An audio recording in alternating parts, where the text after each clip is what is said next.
وہ دن رات سجدوں میں پڑا رہ کر اللہ سے استغفار کرے، اللہ اس کے گناہ معاف نہیں کرے گا جب تک کہ وہ خود اس بندے سے جا کر معافی نہ مانگے، اور جب تک وہ بندہ اس کو معاف نہ کر دے اللہ تعالیٰ معاف نہیں کرے گا۔ یہ ہوتا ہے حقوق العباد، اور یہ سب وہ عتیقر من ہے جس کی وجہ سے عام لوگوں کو، عام شہریوں کو، راہگیروں کو، مسافروں کو جو تکلیف کا سامنا کرنا پڑتا ہے، ان عتیقر من کرنے والوں کو احساس نہیں ہوتا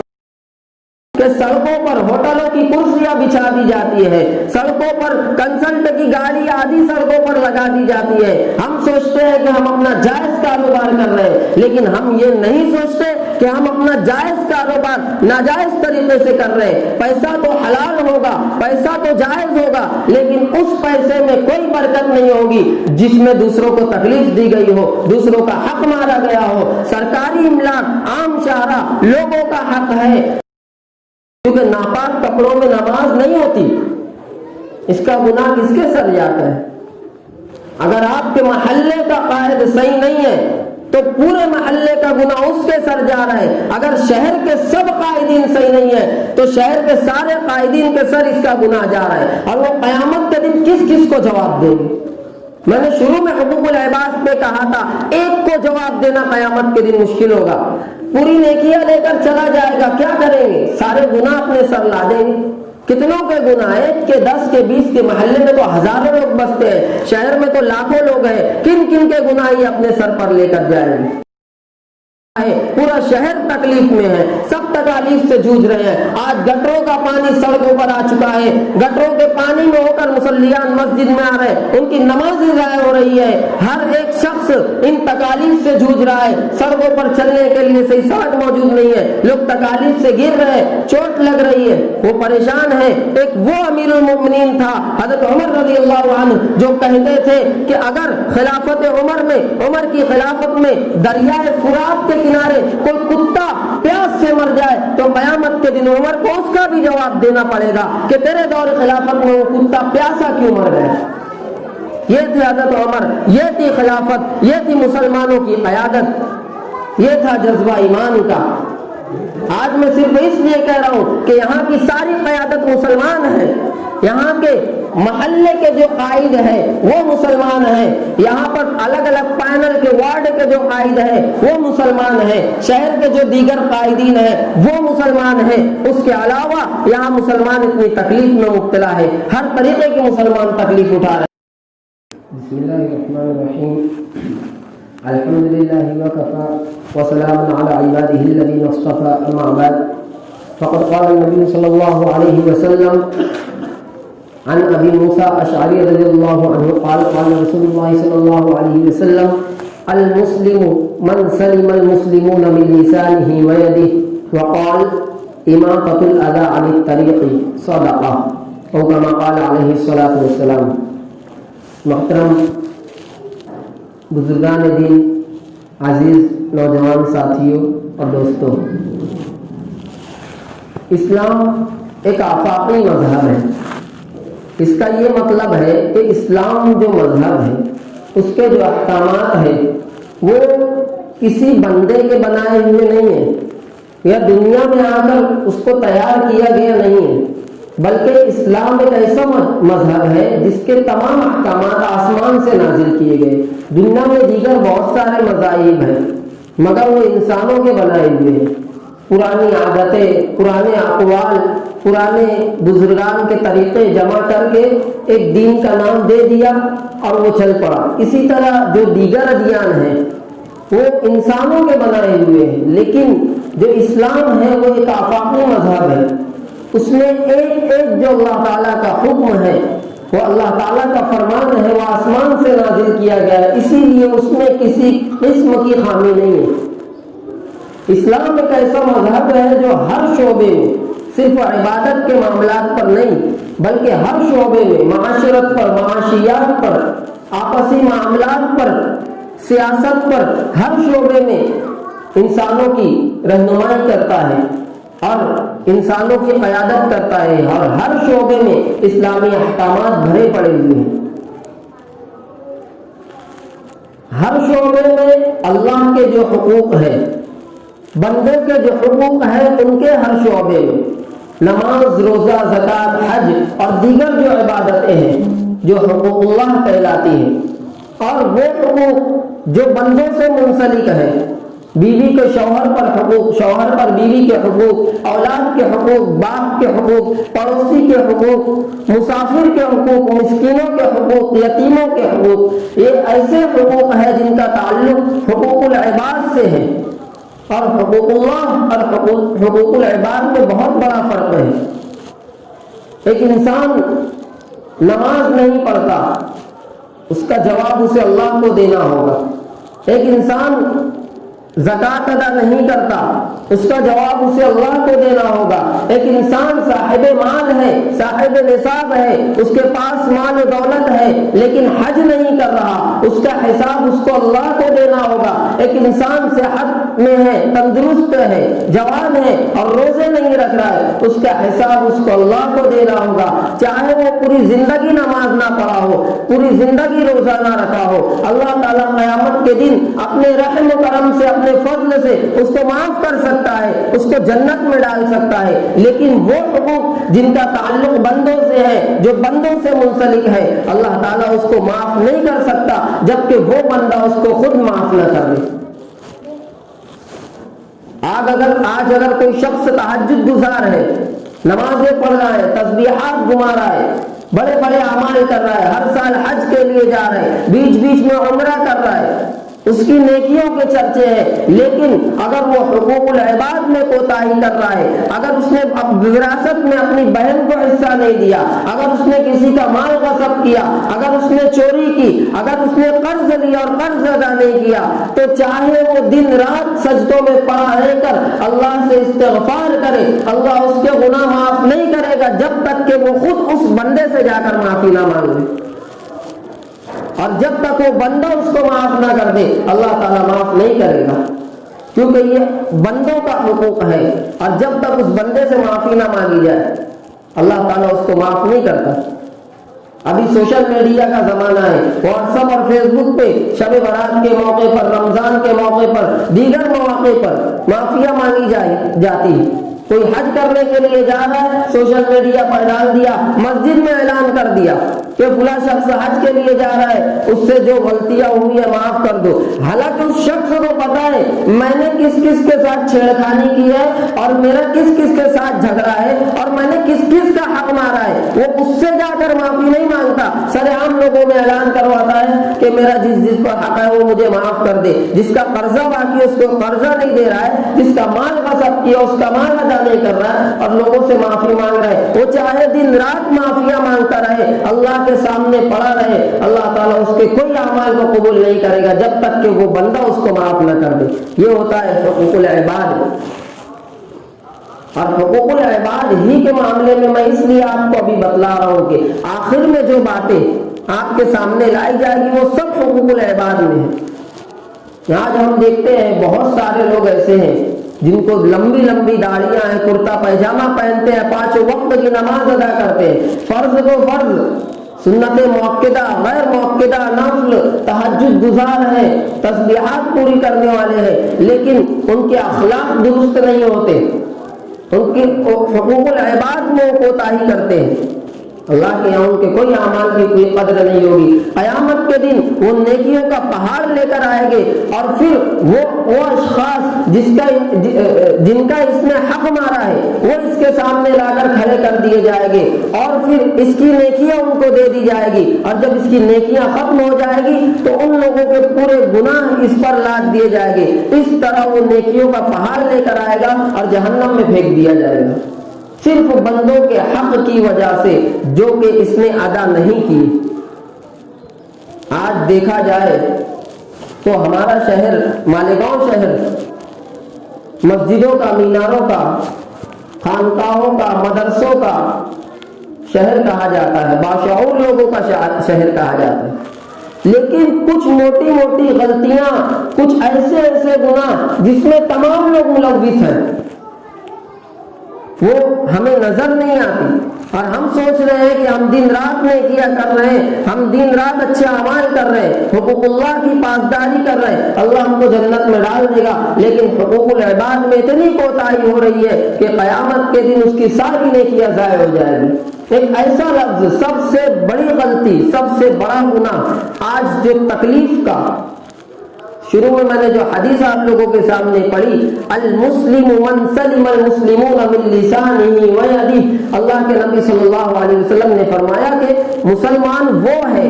پکا مسلمان وہ ہے جس کے ہاتھ سے اور زبان سے دوسرے مسلمان، دوسرے لوگ، صرف مسلمان ہی نہیں دوسرے انسان بھی محفوظ رہے، وہ ہے پکا مسلمان، وہ ہے اچھا مسلمان۔ حتیٰ کہ نیکیاں بھی اس طریقے سے کی جائے کہ دوسروں کو تکلیف نہ ہو، اسلام نے اس کی بھی اتنی اہمیت بیان کی ہے۔ قرآن پڑھنا بہت نیکی کا کام ہے، بہت بڑا کام ہے، ایک ایک لفظ پر 10 نیکیاں ملتی ہیں۔ کوئی بازو میں نماز پڑھ رہا ہے اور یہ قرآن تیز سے پڑھ رہا ہے، اس کو تکلیف ہو رہی ہے تو اس کو ثواب نہیں گناہ مل رہا ہے، حالانکہ وہ اچھا عمل کر رہا ہے لیکن اس کے ذریعے دوسرے کو تکلیف پہنچ رہی ہے۔ کوئی سنت مؤکدہ کو چھوڑ کر، سنت مؤکدہ، واجب، فرض تمام چیزیں ادا کر رہا ہے، سنت غیر مؤکدہ بھی ادا کر رہا ہے، نفل نماز بھی ادا کر رہا ہے، بہت بڑا نیکی کا کام ہے سنت غیر مؤکدہ پڑھنا، جس کا حکم نہیں ہے لیکن پڑھیں گے تو نیکیاں ملیں گی۔ مگر اگر ایسے راستے میں جہاں سے لوگوں کا آمد و رفت ہو، لوگوں کا گزر ہو، وہاں کھڑے ہو کر پڑھ رہا ہے کہ لوگوں کو تکلیف ہو رہی ہے، اس کی وجہ سے گھوم کر جانا پڑ رہا ہے، تو وہ ثواب کا نہیں گناہ کا باعث ہے اور وہ گناہگار ہو رہا ہے۔ کوئی راستے میں جا رہا ہے، ٹریفک ہے، سلام کرنا ایک عظیم کام ہے، جان بوجھ کر چلا کر کسی کو سلام کر رہا ہے کہ سامنے والا سنبھل رہا ہے بار بار گر جائے یا اس کی طرف متوجہ ہو تو اس کو چوٹ لگ جائے، تکلیف پہنچ جائے، ناجائز ہے۔ 5 لوگ بیٹھ کر ضروری آپس میں بات کر رہے ہیں، وہاں بھی شریعت نے حکم نہیں دیا ہے کہ وہ 5 لوگ اپنی باتوں میں نہایت مشغول ہے اور تم جا کر سلام کر رہے ہو اور اس کا انتظار کر رہے ہو کہ 5 تمہارے سلام کا جواب دے۔ کوئی کھا رہا ہے، منہ میں لقمہ ہے اور تم جا کر سلام کر رہے ہو اور پھر اس سے جواب کے منتظر ہو، وہ تمہارا لقمہ پھینک کر، اپنا لقمہ پھینک کر تمہارے سلام کا جواب دے۔ اسلام نے چھوٹی چھوٹی باتوں پر توجہ دلائی ہے کہ ایک مسلمان کو کیا، ایک غیر مسلم کو بھی تمہاری وجہ سے ایک تکلیف نہ پہنچے، کوئی تکلیف نہ پہنچے۔ آج سب سے بڑی تکلیف جو دی جا رہی ہے وہ لفظ جس کو سنتے ہی دماغ میں عجب سی کشمکش پیدا ہو جاتی ہے، ایک وہ لفظ جس کو سنتے ہی منٹوں کا سفر مسافر کے لیے گھنٹوں میں شمار ہونے لگتا ہے، وہ لفظ ہے اتیکرمن۔ آج حقوق العباد میں سے ایسی ایسی چیزیں ہیں جن کا ہم شمار نہیں کرتے، بھیجا اتیکرمن۔ اتیکرمن کہتے ہیں سرکاری املاک پر ناجائز قبضہ جات، عام شاہراہوں پر ناجائز قبضہ جات، لوگوں کو اس کی وجہ سے تکلیف ہو۔ آج 12-25 کا مکان لیا جاتا ہے، اس میں 12-35 کا گھر بنا لیا جاتا ہے، پھر آگے کی جگہ چھینک کر موٹر گاڑیاں بھی کھڑی کر دی جاتی ہیں۔ وہ سرکاری املاک ہے، وہ عام شاہراہ ہے، اس پر سے لوگ ہزاروں لوگ گزرتے ہیں اور آپ کے سر پر ہزاروں کو آپ تکلیف دے رہے، اس کا گناہ لاد دیا جا رہا ہے اور اس کا احساس آج کسی کو نہیں ہوتا۔ اس کے بعد عام طور پر گاڑیاں ایسی جگہوں پر جہاں سرکار نے یا قانون نے منع کیا ہے، ان کے ڈر سے تو گاڑیاں ہٹا لی جاتی ہے، لیکن خدا کے ڈر سے یہ کام نہیں کیا جاتا۔ اور صرف اتیکرمن یہ نہیں ہے کہ سرکاری املاک پر ناجائز قبضہ جات کیا جائے، بلکہ اتیکرمن یہ بھی ہے کہ عام شاہراہوں پر، راستوں پر اپنی بائک کو اس طریقے سے بھگانا کہ دوسروں کو تکلیف ہو، یہ بھی ایک اتیکرمن ہے۔ سڑکوں پر اپنے جائز کاروبار کو ناجائز طریقے سے کرنا،